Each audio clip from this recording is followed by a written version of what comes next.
welcome to Mock the Week. I'm Dara O'Brien. The news this week. There was chaos at Saddam Hussein's trial when first his defence team and then Saddam himself walked out. One of the other defendants on trial is Saddam's half-brother. He used to be his whole brother until he borrowed his bike without asking. The government's white paper on health includes proposals to allow for medical treatment to be made available in supermarkets. Mind you, if you're in for a vasectomy, I would ask them to wipe down the bacon slicer first. George Bush delivered his State of the Union address. During his speech, Bush said, "Our greatest advantage in the world has always been our educated, hard-working, ambitious people, or as they prefer to be called, the Mexicans." Bush's 52-minute speech was interrupted by applause 60 times. At the end of it, his hands were raw. The government was defeated during the religious hatred bill by one vote after Tony Blair failed to show up. The failure of the bill means that I'm still free to make jokes about Muhammad and the Islamic religion. Free to, but I think you'll find not contractually obliged. The vote was the first occasion in which Lib Dem MP Mark Oaten was back in the House since the scandal. Not for the first time, there was an audible gasp as Oaten slipped into the chamber. Joining me tonight to work their way to a series of satirical games are six of the country's leading comedy performers. Andy Parsons, Roy Bremner and Sue Perkins, Frankie Boyle, Hugh Dennis and David Mitchell. Welcome to you all.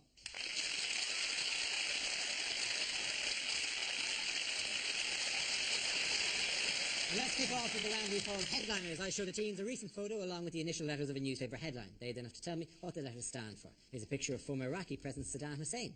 But what does STIC stand for? Saddam's Travolta impression controversy? Is it Saddam's tie invisible to cameras? Maybe Saddam's trial in Cardiff.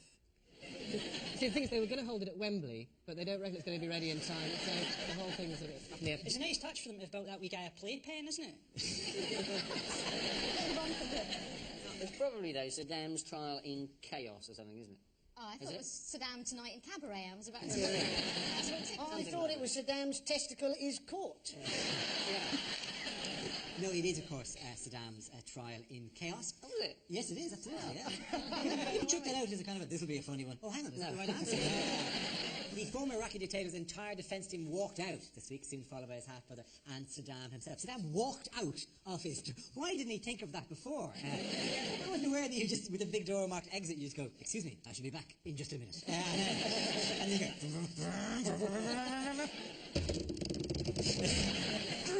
And God, why would he drive first then do the test? I'm not sure. Why are people so surprised that he's behaving badly in court? This is a man who has murdered millions of people. They're suddenly going, God, he's suddenly so impolite. You know, where's that nice man who gassed all the millions of Kurds?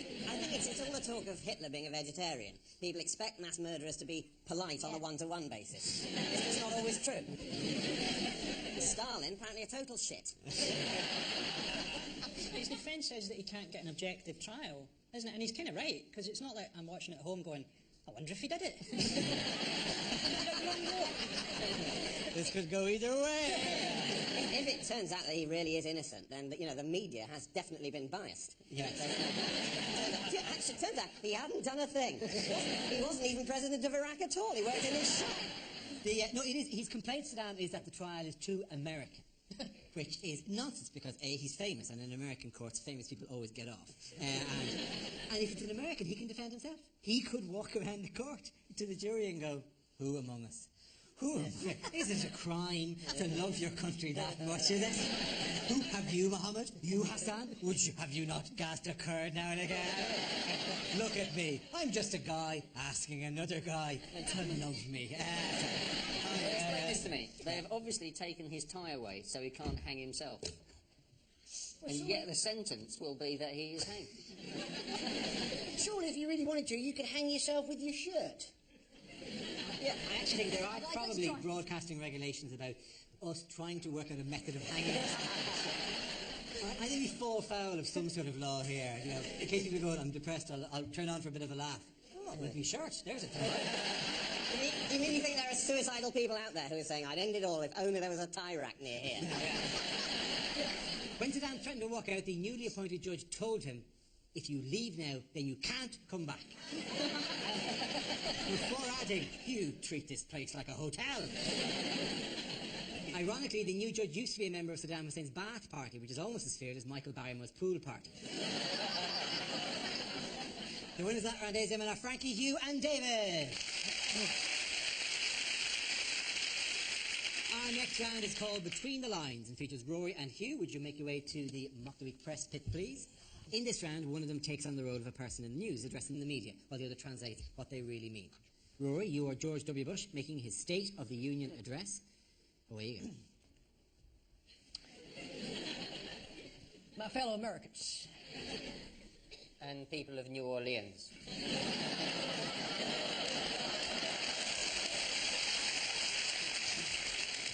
Last year, you re-elected me as president of our great country. If you think I'm stupid, what does that say about you?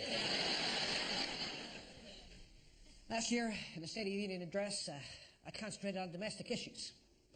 I didn't want to talk about Iraq. This year, I'm going to concentrate on energy. I still don't want to talk about Iraq.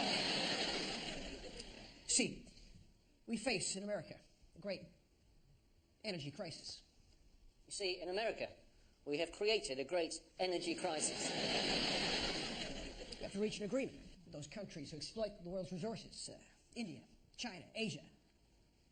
Invade India, China, Asia. We have to woo ourselves off our addiction to oil. I did it with alcohol. In conclusion, we have to somehow reduce our dependency on oil by 75%. That's nearly half. Well done to both of you. I'm going to give a punch to Hugh there. Congratulations, guys.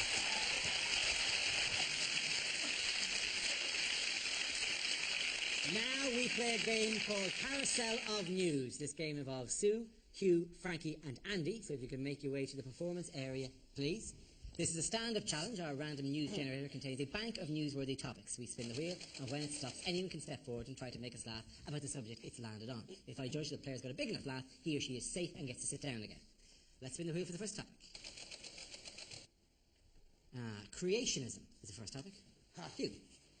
Yeah, there's a big debate in religious schools and normal schools at the moment about whether we should teach evolution or the creation story. I honestly don't think it matters, because for me, God is anyway obviously a builder. Quite obviously a builder. He may have made the world in 7 days, but the original quote said he'd take 2.5. He may have made the heavens and earth and everything betwixt in between, but in places he did a very shoddy job. Bracknell, for example. But the clincher for me, that God is obviously a builder. I mean, he's quite obviously a builder. He couldn't be anything else. He tells us he's coming back, but he gives us no indication of when that will be. Well done, Hugh. You can sit down. Right, let's spin the wheel again. The subject is obesity. Who wants to come in on that?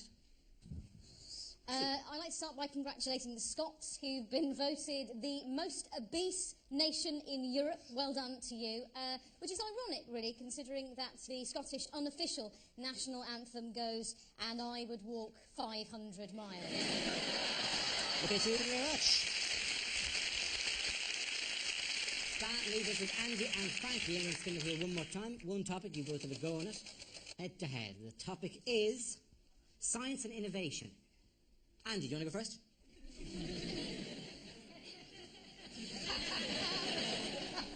No, not really. Science and innovation. Well, the government are currently they're trying to innovate with some identity cards that they want us to have. Yeah. Biometric identity cards. They want us to spend 93 quid so as we carry around a card which has got extra information on it, such things as fingerprints and iris scans. Now, I don't know about you, but I tend to carry my fingers and my eyes around with me anyway.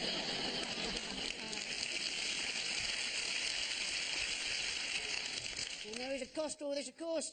New Labour go, oh, well, it's only going to cost 6 billion. LSE, they reckon it's going to be more like 18 billion. I was wondering whether we could use a little bit of New Labour speak in our everyday lives. You know, you come home late from the pub. You said you'd be home at 11 o'clock. I merely stated that as a target. And let's face it, I would have been home much later under a Conservative administration. Very good, Andy. Frankie, on the topic of science and innovation. There's no scientific progress, OK? Do you remember when NASA used to be able to put people on the moon? And now they can barely do a shuttle mission without killing everyone. Do you remember the last mission when they were pretending that everything was OK, even though that guy had to go out on a spacewalk with a makeshift hacksaw? I don't know about you, but if I was in a plane and I just watched the pilot shimmy out along the wing, give me the big thumbs up.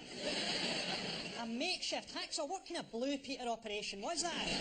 We can't hear you, Houston. The yogurt pots and string are not long enough. Thank you very much, Frankie. Tip it on the side, and I think the points are going to Andy. Well done, Andy. Our next round is called If This Is the Answer, What Is the Question? On the board are 6 categories relating to current events. For each chosen category, I read out an answer and the players have to guess what the question might be. So, Andy, would you like to choose a category? Could I have health, please? The answer is in a supermarket. What is the question? Is it where will Chantal be working in 3 years' time? I'm listening to a panpipe version of Phil Collins. Where am I? On a personal note, is it where did I find one of my own videos in a remainder bin? Where are fat people most likely to die? You know, they're very hungry. Yeah, Reaching for the I can ready see meal. the chain of events that Yeah. led to them being there. Yeah. Right, exactly. I bet they didn't even get to the till. They're already way on the busy stuff and I everything. hate that when people try and, you know, they've eaten some crisps and they try and ring through the packet. I think the person should say, no, you've stolen that. So, just a bit of planning. Get to the supermarket knowing that you've got enough time to shop before you'll starve to death. Just the fact that it's Chris. How would you feel if a middle-class person did it with a jar of olives? You'd be all right. You'd feel all right about that. Maybe you could use that small tray at the top, I think, to put some dips out. Crudités, you could have a lot. You wouldn't care about that. Vol au vents and one of Hugh Dennis's remaindered videos. Here's the answer to this. Where was Brooklyn Beckham's cousin Tesco conceived? Is it, I'm in America, where's a cheap and convenient place to buy a heavy-duty assault rifle? Where on the planet is the furthest you'll find milk away from bread? All right, I'll give you a clue. It's part of new government reforms. It's the thing about putting GPs in supermarkets. It is actually, yes. The question is, where will you soon be able to go and see a doctor under the government's much-trumpeted health reforms? You know what is interesting about this whole story, though, is that the government has trumpeted it and said this is a really good idea, and the supermarkets, not surprisingly, have gone, I'm not sure, because for years they have been developing the aroma of fresh bread. And now the government is suggesting they replace it with the aroma of sick people. Couldn't we have a system where you got points on your card for a serious illness? I'm sorry, sir, I'm afraid you've got asthma, but on the bright side, you've got enough points for a treadmill. No, I'm sorry, you've got to go through 5 ailments or less. The thing is, if the person that goes into this GP, you know, halfway through their shopping, feeling a bit peaky, sure it's nothing, and they've got their fresh bread and everything in their trolley, they leave it there, going to the doctor. Doctor says, yeah, you're going to die. What happens to their shopping? Because they're probably not in the mood to continue their shop and go home and make themselves a sandwich. That's all going to have to be reshelved by someone. It is desperately inefficient. That's the human cost. All part of, there is also this thing whereby you're meant to get 5 health checks throughout your life, isn't it? It's part of 5 a wider important stages. There'll be an MOT for you at 5 important stages. You don't want this health MOT to be anything like your car MOT, do you? You know, you don't want to be there and the doctor walking round tutting, giving you a little kick, going, oh, you've had the cowboys in here. You've never obviously had a smear test, Andy. You're right, I haven't. Do a go. Do they talk to you like a motor mechanic? There's a sharp inhalation as they lift them on it. I'm sorry, love, I think your big end's gone. Actually, doctors are facing being less well trained anyway. What was the urgent call by the Royal College of Surgeons during the week? New knives? No. Cadavers. They're short of cadavers. There are people aren't donating their bodies to medical science. Yeah. And the truth is, there have been various scandals. Apparently, the most common thing when relatives are asked, well, would you like if we use his body for medical science? The most common answer they give is, no, he's suffered enough. I think people should have any option.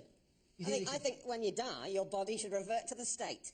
And the state should be able to do whatever they like with it. Stupid superstition. People saying, oh, no, it matters what happens to your body. No, people shouldn't believe that. It's bollocks. Very good point. Yeah. It's always this fuss. Always this fuss. There's some, some hospital. Yeah, OK, they've secretly kept 25,000 brains over the last 40 years, and all the relatives are crying. Well, didn't it hurt them before they knew? Don't tell them. With the brains, yeah, we saved loads and loads of lives. Oh, don't matter. I'm just upset that my uncle's brain was in a jar, not in a ditch. There'll be a generation of doctors who can say that I'm sorry, I'd love to do the operation, but I've only ever performed it on a simulator, which means, and I think if I lift out the kidney, it's not going to make a buzzing noise as it accidentally touches against the edge of the kidney. Do that again. All right. So you think we should demand people's corpses off them at death? Yeah. How soon into the whole grieving process would a man arrive in going, that'll be ours now, thanks very much. I say very... Thank you very much. You can put it all together and actually have the corpses in the supermarket in the freezer section. So you just get, there's the photography, there's the chips, and a corpse as well. Yeah. I'm not saying we should eat people. I think that's different. You've left too much grey area here. I haven't got a cannibal card. In the event of my death, tuck in. Okay, in that round, I think the winners are Frankie, you and David. We now play a round called Newsreel. We will play in a recent piece of news footage featuring some of the world's major figures and ask two of our players to voice the characters. Rory, you'll be Tony Blair. Hugh, you'll be Jacques Chirac, and you'll be discussing your latest summit meeting. Right, well, glad you all come together. I think there's a few issues we still need to sort out, and we'll look at the budget and go from there. Well, always you want to pay less, but frankly, we didn't have a starter. You had the pudding and the main, but we didn't have a starter. Look, I'm sorry, we can go on about this, but as far as I'm concerned, it's really quite a simple principle. In a restaurant. And Turkey didn't have any of the duck. Listen, come on, let's make it quite clear. The rules of this game. Firstly, right, you have a starter, right? Okay, you all have that. Secondly, all right, you have a main course, right? You're not listening. You're simply not listening. You never ever listen. What? Look. I didn't have any crab. Look, I didn't have any crab. Well, and you are trying to make us pay. Well, okay, I mean, as far as I can say, you've had crabs for a long time, but... The point over to Roy Bremner there. This next round is called Dating Videos. A player takes on the identity of a famous newsmaker and records a Lonely Hearts video in the style of that person. Everyone else has to try and guess who they are. Frankie, could you please make your way to the performance area, please? And we can see your dating video.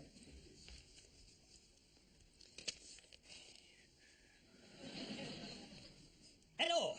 I've done quite a few of these videos now, and I think I'm getting quite good. I'm looking for a woman with long, flowing hair and golden skin, all wrapped up in a thick black cloth. Look at these hands. They can disassemble an AK-47 in the dark. Imagine what they could do to you, baby. So if you want to get in touch with me, it couldn't be simpler. Just go to the Third Butcher on Qatar High Street and present this man with a falcon. He will know exactly what this means. Well done, Frankie, but who is it? Any guesses? It's Osama bin Laden. It is, of course, Osama bin Laden. Frankie, sit down. It is, of course, Osama bin Laden, who recently reappeared on the world stage with the release of a new audio tape message broadcast by Al Jazeera. Apparently it's only one side of the tape that offers the truth to Bush. The other side of the tape actually is a mixtape. Laden's done for Bush. It's now that's what I call jihad. And it's got leaving on a jet plane, you still haven't found what you're looking for, we will rock you. Sooner or later they are going to catch him because there's a 25 million reward on his head, and I'm wanting to create a bit more interest. What they need to do, the Americans, maybe have a reward rollover. How can they not find him? He's 6'3", he's on kidney dialysis, he walks with a cane. I could put together a crack team of me, Stevie Wonder and David Blunkett and find this guy. I think we'll find out soon, because now David Frost is on Al Jazeera. He'll get him on as a guest on Through the Keyhole. Over to you, Lauren. Who would live in a cave like this? Let's review the evidence. A whole lot of military hardware and a dialysis machine. Is he really on a dialysis machine? Because if he is on a dialysis machine, we don't even have to kill him, do we? Apparently, if you've got dodgy kidneys, right, you're supposed to avoid foods which are high in nitrogen, right, such as cod roe and taramasalada. What the hell are we dropping bombs for? We should be dropping a series of dips with some Pringles just to tempt it. Shall I say, I would take your medical opinion seriously had you not gone, if you have dodgy kidneys...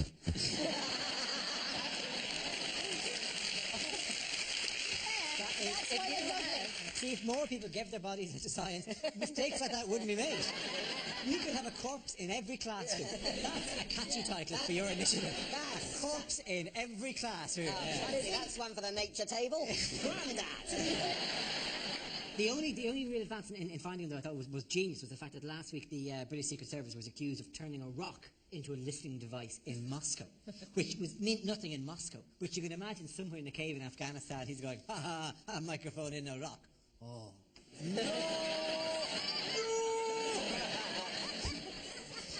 It's like Osama bin Laden Twilight Zone episode, that isn't it? Do you think MI6 sent the radio rock to the wrong place, and they've actually got one that's the shape of a Russian doll? That's in the corner of Osama's cave, and it's sticking out. Whose is that? Osama bin Laden has said that he will never fall for any Western tricks to catch him. This is in a statement made to a man dressed as an Arab from the News of the World.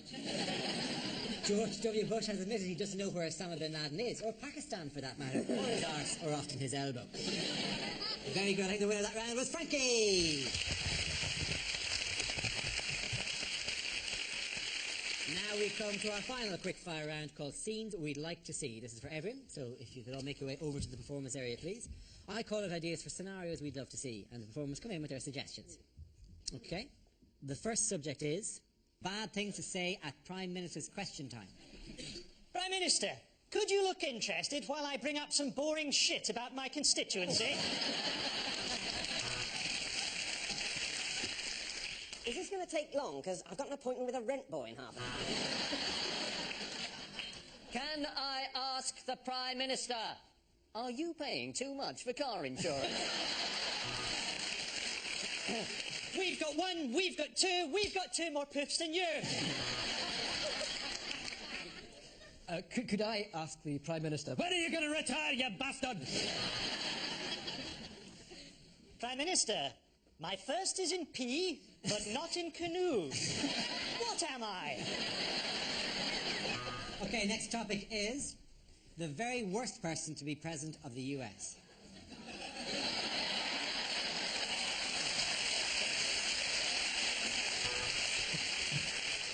I am President Jimmy, and the band was... Sure, what did?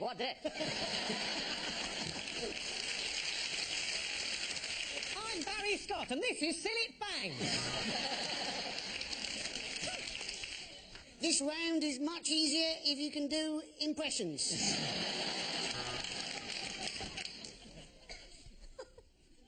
Calm down there, it's a commercial. Next topic is unlikely things to hear at the Oscars. And the award goes to Ross Kemp.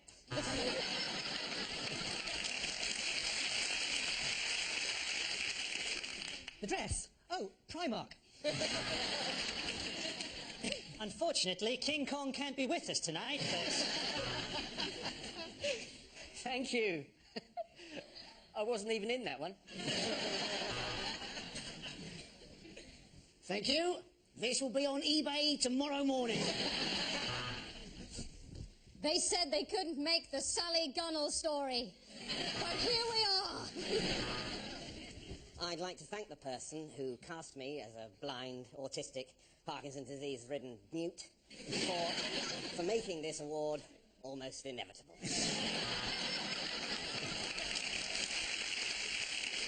For best film in a foreign language, Pride and Prejudice.